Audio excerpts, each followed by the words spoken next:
జనరల్గా civil engineering complete అయ్యాక ప్రతి ఒక్కరికి ఒకటే క్వశ్చన్, నెక్స్ట్ ఏంటి బ్రో? సో నిజం చెప్పాలంటే సివిల్ ఇంజనీరింగ్ కెరియర్లో సింగిల్ పాత్ లేదు, మల్టిపుల్ కెరియర్ పాత్స్ ఉన్నాయి. వాటి గురించి క్లియర్గా తెలిసిపోవడం వల్ల ఈ confusion.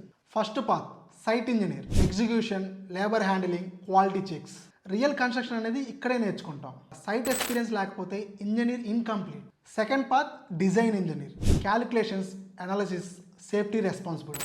Building strong or weak అనేది డిజైన్ టేబుల్ దగ్గరే డిసైడ్ అవుతుంది. Third path BIM software engineer, rivet, ETABS, coordination, clash detection, global jobs, remote work, better opportunities అనేది ఇక్కడే పాసిబుల్ అవుతుంది. Fourth path planning and project management, time, cost, coordination handle చేయడం.